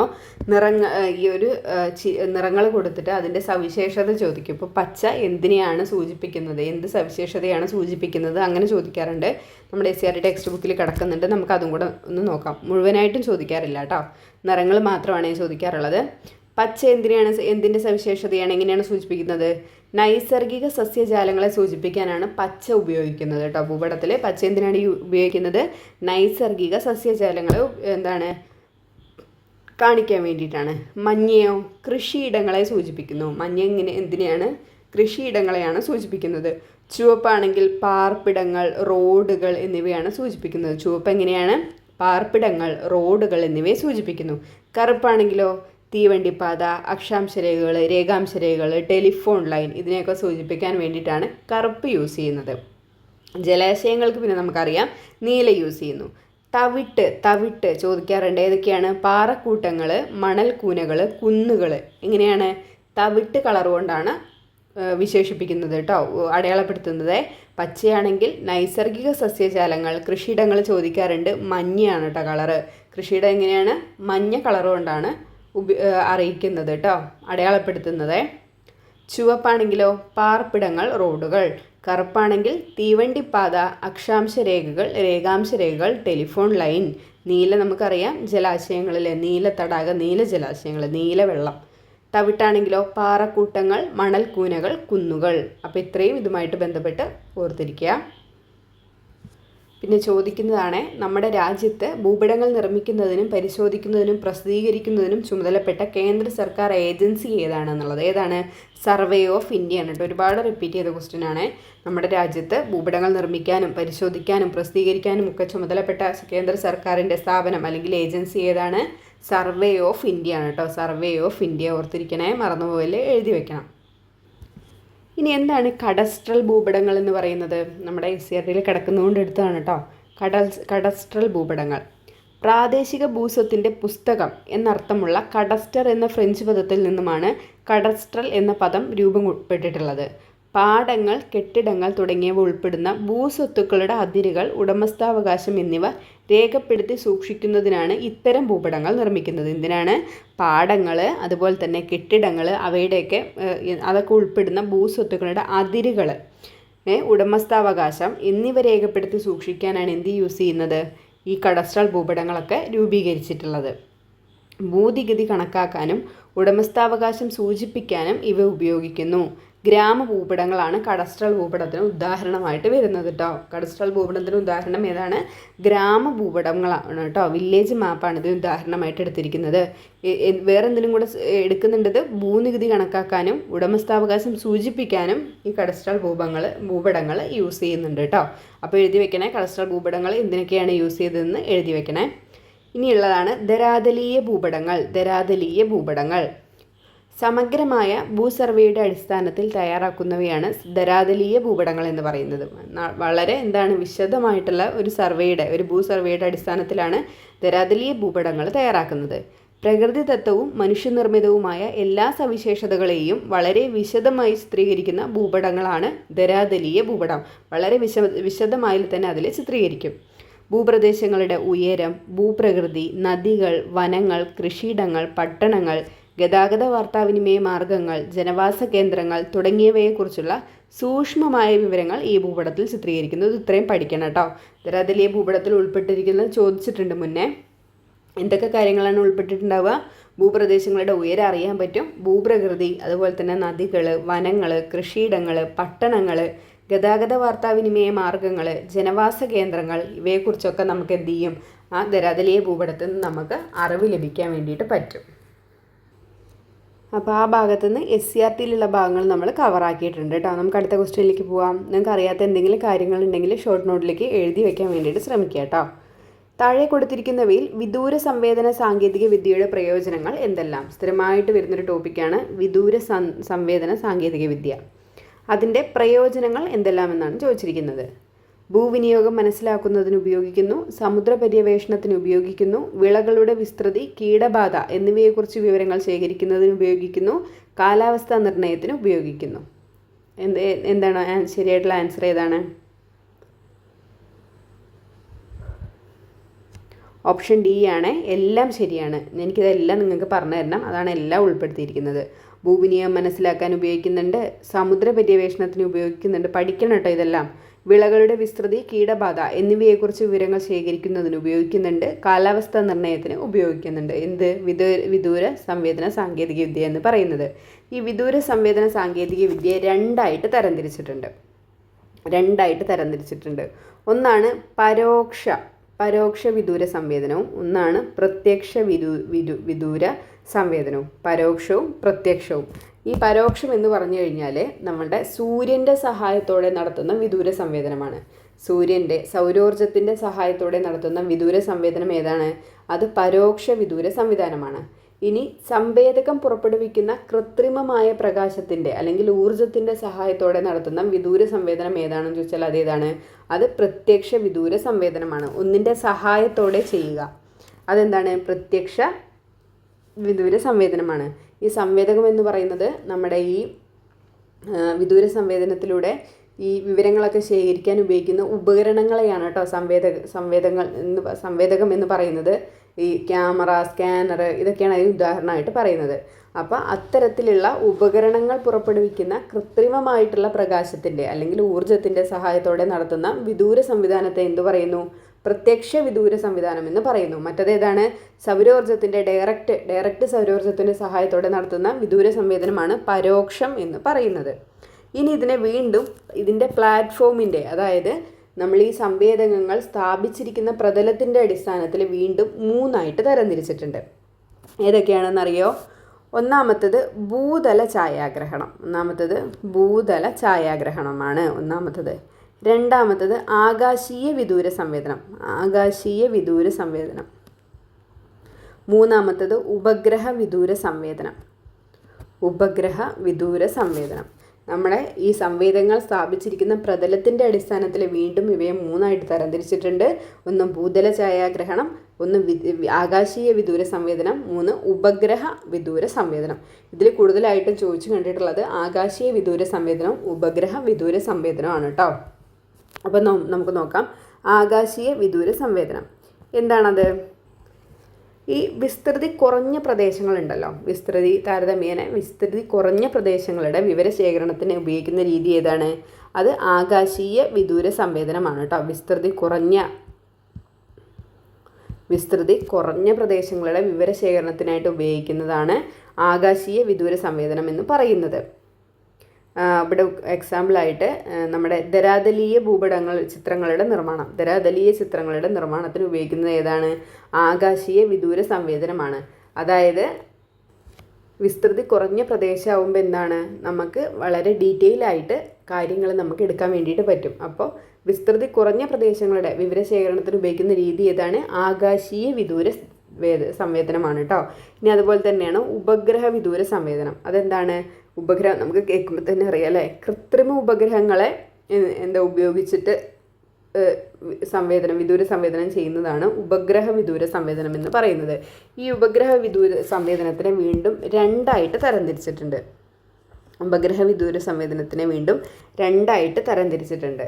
അതെങ്ങനെയാണ് ചോദിച്ചാൽ ഭൂസ്ഥിര ഉപഗ്രഹങ്ങളും സൗരസ്ഥിത ഉപഗ്രഹങ്ങളുമാണ് കേട്ടോ. അങ്ങനെ 2 രീതിയിലാണ് ഉപഗ്രഹ വിദൂര സംവിധാനത്തിന് വേർതിരിച്ചിട്ടുള്ളത്. മനസ്സിലാകുന്നുണ്ടോ? ഇപ്പോൾ ഒരു പ്രദേശത്തിൻ്റെ സ്ഥിരമായിട്ടുള്ള വിവരശേഖരണം വേണമെന്ന് വിചാരിച്ചാൽ അതിന് സഹായിക്കുന്ന ഉപഗ്രഹം ഏതാണെന്ന് ചോദിച്ചാൽ അത് ഭൂസ്ഥിര ഉപഗ്രഹങ്ങളാണ് കേട്ടോ. ഒരു പ്രദേശത്തിൻ്റെ സ്ഥിരമായ വിവരശേഖരണത്തിന് സഹായിക്കുന്നത് ഏതാണ്? അത് ഭൂസ്ഥിര ഉപഗ്രഹങ്ങളാണെന്ന് ഓർത്തിരിക്കുക. അത് ഭൂമിയുടെ ഭ്രമണത്തിനൊപ്പം സഞ്ചരിക്കുന്ന ഉപഗ്രഹങ്ങളാണ് ഭൂസ്ഥിര ഉപഗ്രഹങ്ങൾ എന്ന് പറയുന്നത്. വാർത്താവിനിമയത്തിനും ദിനാന്തരീക്ഷ സ്ഥിതി മനസ്സിലാക്കാനും പ്രയോജനപ്പെടുത്തുന്ന ഉപഗ്രഹം ഏതാണ്? അത് ഭൂസ്ഥിര ഉപഗ്രഹങ്ങളാണ് കേട്ടോ. ഓർത്തിരിക്കണേ, പഠിച്ചിരിക്കണേ. വാർത്താവിനിമയത്തിനും ദിനാന്തരീക്ഷ സ്ഥിതി മനസ്സിലാക്കാനും. അതെന്താണ്? വാർത്താവിനിമയവും ദിനാന്തരീക്ഷ സ്ഥിതിയൊക്കെ എന്താണ്, എങ്ങനെ മനസ്സിലാവുന്നത്? നമ്മുടെ ഭൂമിയുടെ ഭ്രമണത്തിനൊപ്പമാണ് ഭൂസ്ഥിര ഉപഗ്രഹങ്ങൾ സഞ്ചരിക്കുന്നത് അല്ലേ? അപ്പം നമുക്ക് ദിനാന്തരീക്ഷ സ്ഥിതിയും വാർത്താവിനിമയത്തിനും ഒക്കെ എന്ത് ചെയ്യാൻ പറ്റും? ഈ ഉപഗ്രഹത്തിനെ പ്രയോജനപ്പെടുത്താൻ വേണ്ടിയിട്ട് പറ്റും. ഇവിടെ ഉദാഹരണമായിട്ട് കൊടുത്തിരിക്കുന്നത് ഇൻസാറ്റ് ആണ് കേട്ടോ. ഇൻസാറ്റ് എന്തിന് ഉദാഹരണമാണ്? ഭൂസ്ഥിര ഉപഗ്രഹത്തിന് ഉദാഹരണമാണ്. സ്ഥിരമായിട്ടൊരു പ്രദേശത്തിൻ്റെ അല്ലെങ്കിൽ സ്ഥിരമായിട്ടൊന്നിൻ്റെ വിവരം ശേഖരിക്കാൻ സഹായിക്കുന്നതാണ് ഭൂസ്ഥിര ഉപഗ്രഹങ്ങൾ. ഇവിടെ എക്സാമ്പിളായിട്ട് ഇൻസാറ്റ് ആണ് പറയുന്നത്. ഇൻസാറ്റ് ഏതാണ്? ഭൂസ്ഥിര ഉപഗ്രഹങ്ങളാണ്. ഇനി അടുത്തത് നമുക്ക് നോക്കാം സൗരസ്ഥിത ഉപഗ്രഹങ്ങൾ. അതെന്താണ്? ധ്രുവങ്ങൾക്ക് മുകളിലൂടെ ഭൂമിയെ വലം വയ്ക്കുന്ന കൃത്രിമ ഉപഗ്രഹങ്ങളാണ് സൗരസ്ഥിത ഉപഗ്രഹങ്ങൾ എന്ന് പറയുന്നത്. അത് ധ്രുവങ്ങൾക്ക് മുകളിലൂടെയാണ് ഭൂമിയെ വലം വയ്ക്കുന്നത്. കുറഞ്ഞ നിരീക്ഷണ പരിധിയായിരിക്കും സൗരസ്ഥിത ഉപഗ്രഹങ്ങൾക്ക് ഉണ്ടായിരിക്കുക. ഇനി സൗരസ്ഥിത ഉപഗ്രഹം എന്തിനൊക്കെയാണ് ഉപയോഗിക്കുന്നതെന്ന് ചോദിച്ചാൽ പ്രകൃതി വിഭവങ്ങൾ, ഭൂവിനിയോഗം, ഭൂഗർഭജലം എന്നിവയെക്കുറിച്ച് വിവരം ശേഖരിക്കാനാണ്. ഓർത്തിരിക്കണേ, പ്രകൃതി വിഭവങ്ങൾ, ഭൂവിനിയോഗം, അതുപോലെ തന്നെ ഭൂഗർഭജലം എന്നിവയെക്കുറിച്ച് സഹായിക്കുന്നത് ഇതാണ് സൗരസ്ഥിത ഉപഗ്രഹങ്ങളാണ് കേട്ടോ. ഇവിടെ എക്സാമ്പിളായിട്ട് പറയുന്നത് IRS, അതുപോലെ തന്നെ ലാൻഡ് സാറ്റ് ആണ് കേട്ടോ. IRS, ലാൻഡ് സാറ്റ് ആണ് സൗരസ്ഥിത ഉപഗ്രഹങ്ങൾക്ക് ഉദാഹരണമായിട്ട് പറയുന്നത്.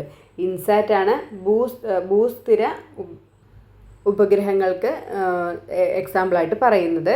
IRSഉം ലാൻഡ്സാറ്റും എന്തിനാണ്? സൗരസ്ഥിത ഉപഗ്രഹങ്ങൾക്കാണ് ഉദാഹരണമായിട്ട് പറയുന്നത്.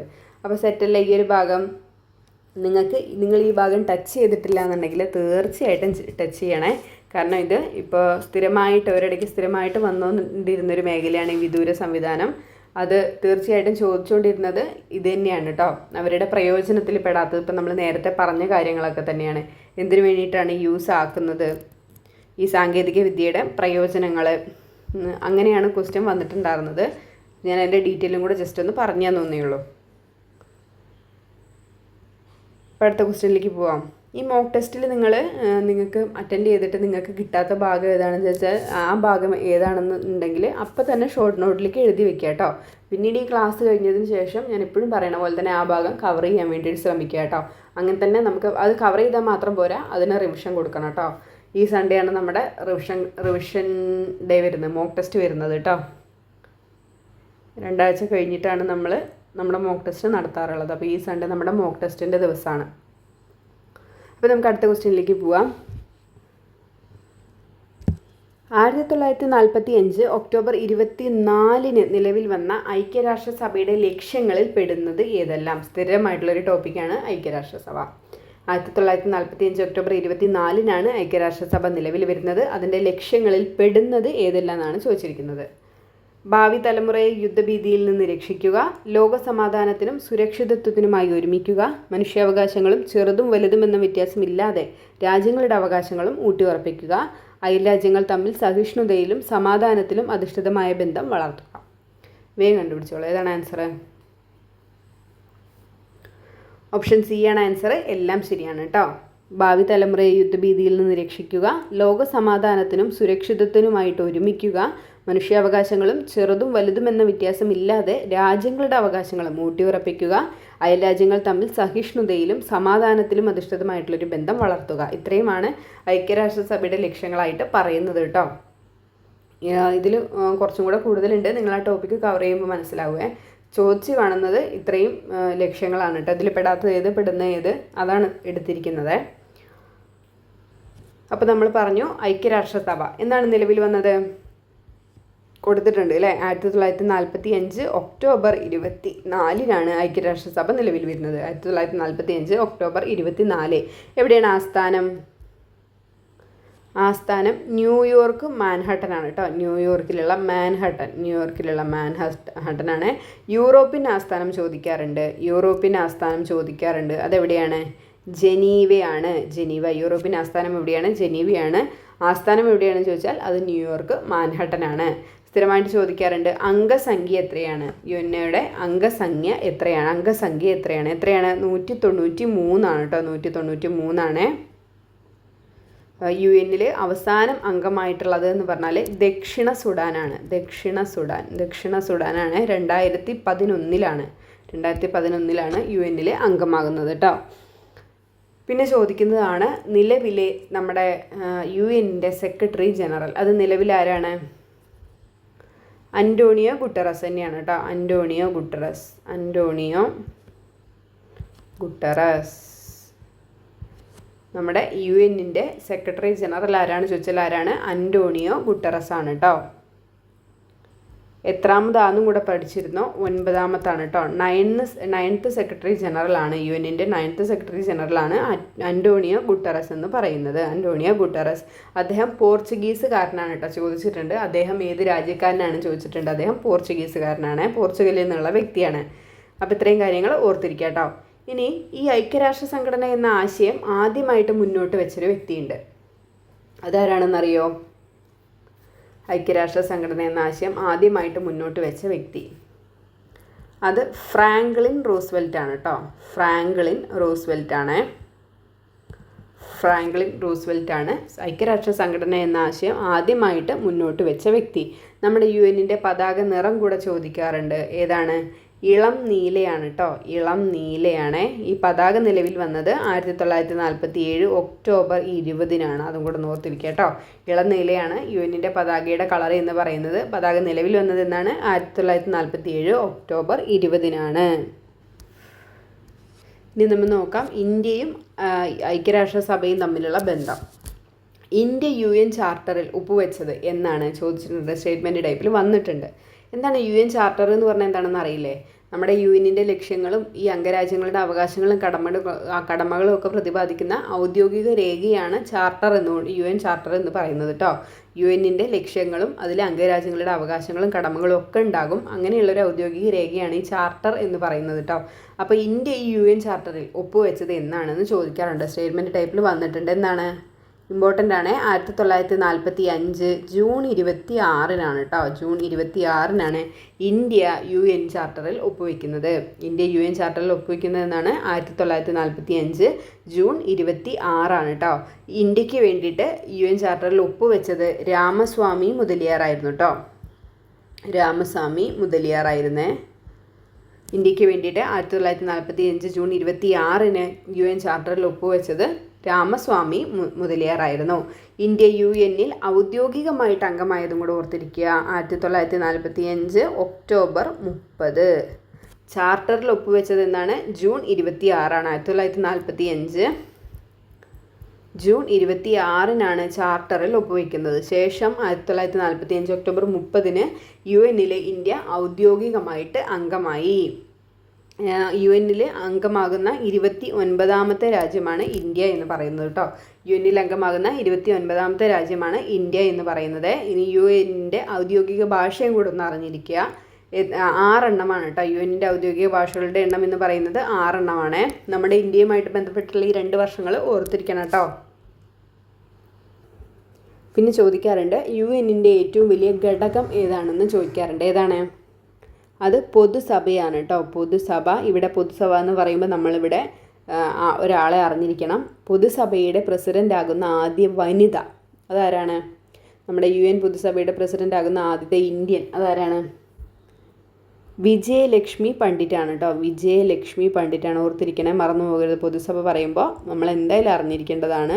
പൊതുസഭയുടെ പ്രസിഡൻ്റായ ആദ്യത്തെ വനിത ആരാണെന്ന് ചോദിച്ചാൽ അതാരാണ്? വിജയലക്ഷ്മി പണ്ഡിറ്റാണ് കേട്ടോ. വിജയലക്ഷ്മി പണ്ഡിറ്റ്.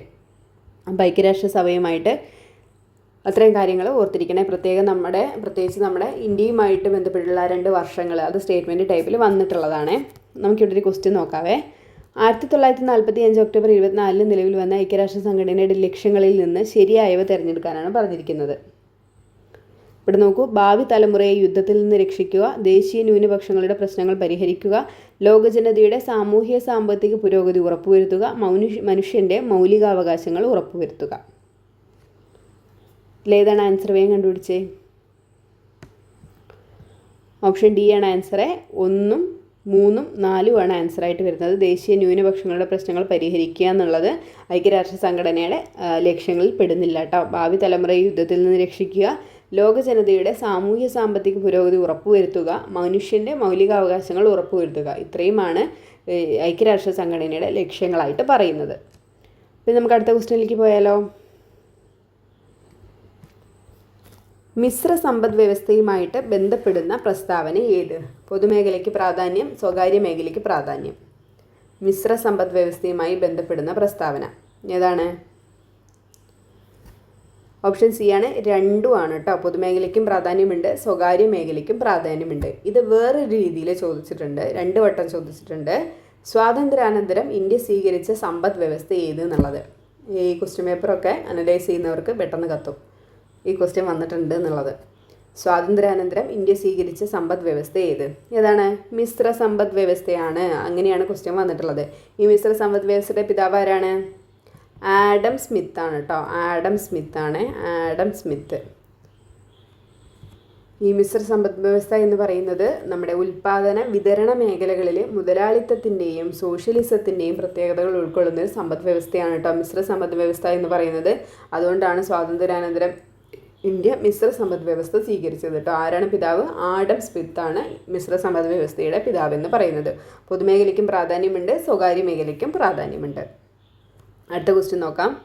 പ്രധാനമായും സിലിക്കേറ്റ് അടങ്ങിയതും ഭൂമിയുടെ 84% വരുന്നതുമായ ഭൂമിയുടെ പാളി ഏതാണ്? പുറന്തോട്, മാൻഡില്, അകക്കാമ്പ്, ആന്തര അകക്കാമ്പ്, ബാഹ്യ അകക്കാമ്പ്.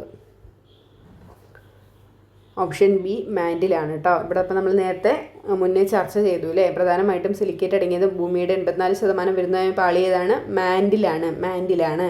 ഇവിടെ നമ്മൾ വേറെ 2-3 കാര്യങ്ങളാണ് നോക്കാൻ പോകുന്നത്. സ്ഥിരമായിട്ട് ചോദിക്കാറുള്ളതാണ് കേട്ടോ. ഭൗമോപരിതലത്തിൽ ഏറ്റവും കൂടുതലുള്ള മൂലകം. വേഗം ആലോചിച്ചേ. ഭൗമോപരിതലത്തിൽ ഏറ്റവും കൂടുതലുള്ള മൂലകം. ഭൗമോപരിതലത്തിൽ ഏറ്റവും കൂടുതലുള്ള മൂലകം ഏതാണ്? അത് ഓക്സിജൻ ആണ് കേട്ടോ. ഭൗമോപരിതലത്തിൽ ഏറ്റവും കൂടുതലുള്ള മൂലകം ഏതാണ്? ഓക്സിജൻ ആണ്. എങ്കിൽ ഭൗമോപരിതലത്തിൽ ഏറ്റവും കൂടുതലുള്ള രണ്ടാമത്തെ മൂലകം ഏതാണ്? സിലിക്കണാണ്. ഇപ്പോൾ തന്നെ പഠിച്ചിട്ട് പോവുക. ഭൗമോപരിതലത്തിൽ ഏറ്റവും കൂടുതലുള്ള മൂലകം ഏതാണ്? ഓക്സിജൻ. ഭൗമോപരിതലത്തിൽ ഏറ്റവും കൂടുതലുള്ള രണ്ടാമത്തെ മൂലകം ഏതാണെന്ന് ചോദിച്ചാൽ അതേതാണ്? സിലിക്കനാണ്. എന്നാൽ പറയൂ, ഭൗമോപരിതലത്തിൽ ഏറ്റവും കൂടുതലുള്ള ലോഹം ഏതാണ്? ലോഹം. ഭൗമോപരിതലത്തിലാണ് ചോദിക്കുന്നത്. ഏറ്റവും കൂടുതലുള്ള ലോഹം. ഏറ്റവും കൂടുതലുള്ള ലോഹം ഏതാണ്? അലൂമിനിയമാണ് കേട്ടോ. അലൂമിനിയമാണ്. ഏറ്റവും കൂടുതലുള്ള ലോഹം ഏതാണ്? അലൂമിനിയമാണ്. ഭൂമിയുടെ പിണ്ഡത്തിൽ ഏറ്റവും കൂടുതലുള്ള ലോഹം ഏതാണെന്ന് ചോദിച്ചാൽ അത് ഇരുമ്പുമാണ് കേട്ടോ. ഇരുമ്പാണ്. അതും കൂടെ ഓർത്തിരിക്കുക. ഭൂമിയുടെ ഭൗമോപരിതലത്തിൽ ഏറ്റവും കൂടുതലുള്ള ലോഹം ചോദിച്ചാൽ അലൂമിനിയം. ഭൂമിയുടെ പിണ്ഡത്തിൽ ഏറ്റവും കൂടുതലുള്ള ലോഹം ഏതാണെന്ന് ചോദിച്ചാൽ അതേതാണ്? ഇരുമ്പാണെന്ന് ഓർത്തിരിക്കുക. ഭൗമോപരിതലത്തിൽ ഏറ്റവും കൂടുതലുള്ള മൂലകം ഏതാണ്? ഓക്സിജനാണ്. ഭൗമോപരിതലത്തിൽ ഏറ്റവും കൂടുതലുള്ള രണ്ടാമത്തെ മൂലകം ചോദിച്ചാൽ അതേതാണ്? സിലിക്കണാണ്. നമുക്ക് അടുത്ത ക്വസ്റ്റ്യനിലേക്ക് പോയാലോ. സംസ്ഥാന സർക്കാർ നടപ്പിലാക്കുന്ന സർക്കാർ ജീവനക്കാരുടെയും പെൻഷനേഴ്സിൻ്റെയും മെഡിക്കൽ ഇൻഷുറൻസ് പദ്ധതി ഏത്? സ്ഥിരമായിട്ട് ചോദിക്കുന്ന ക്വസ്റ്റ്യനാണ്. ഏതാണ്? ഓപ്ഷൻ ബി മെഡിസെപ്പ് ആണ് കേട്ടോ. സംസ്ഥാന സർക്കാർ നടപ്പിലാക്കുന്ന സർക്കാർ ജീവനക്കാരുടെയും പെൻഷനേഴ്സിൻ്റെയും മെഡിക്കൽ ഇൻഷുറൻസ് പദ്ധതിക്ക് പറയുന്ന പേരെന്താണ്? മെഡിസെപ്പ് ആണ്. ഒന്ന് ഓർത്തിരിക്കുക. 2023 ജൂലൈയിൽ നമ്മുടെ മെഡിസെപ്പിൽ ഉൾപ്പെടുത്തിയ രോഗങ്ങൾ ചോദിക്കാം. ഏതൊക്കെയാണ്? ഒന്ന് കോവിഡും പിന്നെ ഡെങ്കിപ്പനിയാണ് കേട്ടോ. കോവിഡും ഡെങ്കിപ്പനിയുമാണ് 2023 ജൂലൈയിൽ മെഡിസെപ്പിൽ ഉൾപ്പെടുത്തിയിട്ടുള്ള രോഗങ്ങൾ എന്ന് പറയുന്നത്. ഓർത്തിരിക്കുക കേട്ടോ. ഇവിടെ കണ്ടോ ഈ സ്പാർക്ക് എന്നുള്ളത്? സ്പാർക്ക് ഇടയിലും കേട്ടിട്ടുണ്ടോ? സ്പാർക്ക് നമ്മുടെ ഈ സർക്കാർ ജീവനക്കാരുടെ ശമ്പളവും മറ്റ് ആനുകൂല്യങ്ങളുമൊക്കെ ഒരു ഏകജാലക സംവിധാനത്തിൽ കൊണ്ടുവരാനുള്ള ഒരു ആപ്ലിക്കേഷനാണ് കേട്ടോ സ്പാർക്ക് എന്ന് പറയുന്നത്. എല്ലാം ഒരു കുടക്കീഴിൽ കൊണ്ടുവരിക. എല്ലാ ഡീറ്റെയിലും ശമ്പളവും അവരുടെ എല്ലാ കാര്യങ്ങളും ഒരൊറ്റ കുടക്കീഴിൽ കൊണ്ടുവരിക എന്ന ഉദ്ദേശത്തോടുകൂടി ഉണ്ടാക്കിയിട്ടുള്ളൊരു ആപ്ലിക്കേഷനാണ് സ്പാർക്ക് എന്ന് പറയുന്നത് കേട്ടോ. സ്പാർക്ക്. അതുപോലെ തന്നെ ജീവാനന്ദം പദ്ധതി. അതെന്താണ് ജീവാനന്ദം?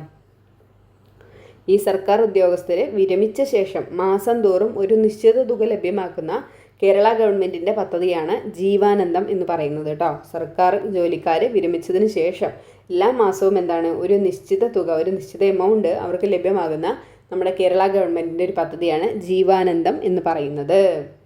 അപ്പോൾ മെഡിസെപ്പ്, സ്പാർക്ക്, ജീവാനന്ദം നമ്മൾ നോക്കിയിട്ടോ. ഇത് 3 ഇമ്പോർട്ടൻ്റ് ആണ്.